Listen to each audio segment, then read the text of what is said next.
High everyone welcome back to my channel. आज আমি আপনাদের সাথে শেয়ার করব পাকা আমের মালপোয়া রেসিপি। এই পাকা আমের মালপোয়া খেতে কিন্তু দুর্দান্ত লাগে, আর যেহেতু এখন আমের সিজন অবশ্যই ট্রাই করতে পারেন, বা ঘরে কখনো বেশি পেকে যাওয়া আম থাকলে এই রেসিপিটি ট্রাই করতে পারেন, কারণ বেশি পেকে যাওয়া আম কিন্তু খেতে ভালো লাগে না আর ফেলতেও অবশ্যই ভালো লাগবে না, তাই এই রেসিপিটি ট্রাই করতে পারেন। তো চলুন শুরু করা যাক আজকের এই রেসিপিটি। পাকা আমের মালপোয়া তৈরি করার জন্য একটা মিক্সিং বোলে নিয়ে নিলাম হাফ কাপ পরিমাণ সুজি, আর তার সাথে নিয়ে নিলাম 1 কাপ পরিমাণ ময়দা।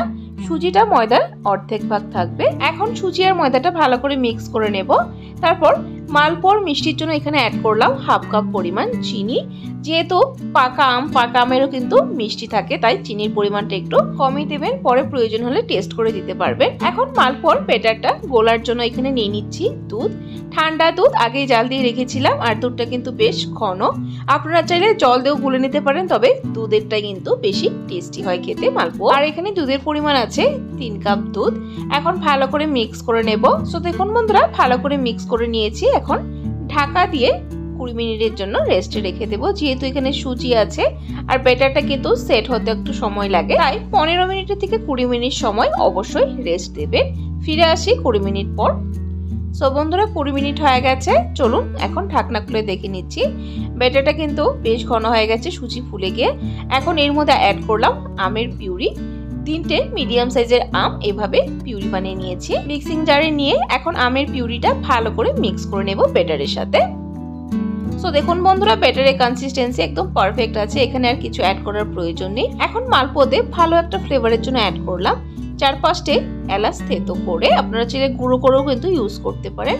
তারপর সামান্য নুন অ্যাড করে দিলাম, তাহলে মালপোয়ার টেস্টটা ভালো আসবে। নুনটা দিয়ে ভালো করে নেড়েচেড়ে মিক্স করে নেব।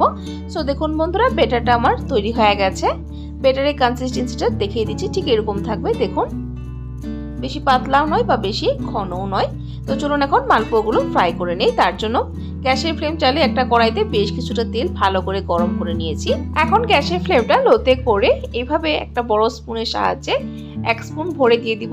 মালপোয়াগুলো ছোট বড় যে হিসেবে করবেন সেই হিসেবে আপনারা ব্যাটারটা দিয়ে দিবেন। সো বন্ধুরা দেখুন, দেওয়ার সাথে সাথে সুন্দর ফুলে উঠেছে একদম বলের মতো।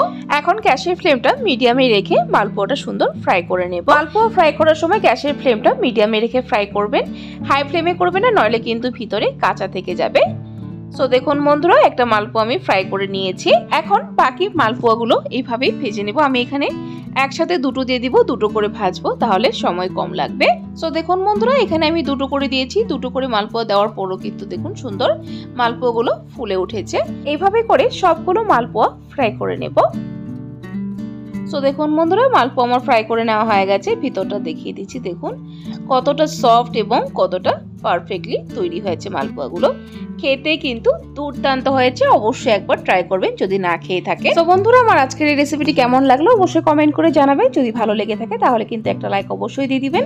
আর এরকম নিত্য নতুন রেসিপির আপডেট পাওয়ার জন্য আমার চ্যানেলটাকে সাবস্ক্রাইব করে দিবেন। সাবস্ক্রাইব করে পাশে থাকা বেল আইকনটা ক্লিক করে অল করে দিবেন, তাহলে আমার চ্যানেলে যখনই কোনো নতুন রেসিপি আসবে নোটিফিকেশন আপনাদের কাছে পৌঁছে যাবে। ভিডিওটি যদি ফেসবুক থেকে দেখছেন তাহলে পেজটিকে অবশ্যই ফলো করে দিবেন। ভিডিওটি সম্পূর্ণ দেখার জন্য অসংখ্য ধন্যবাদ। ভালো থাকবেন, সুস্থ থাকবেন।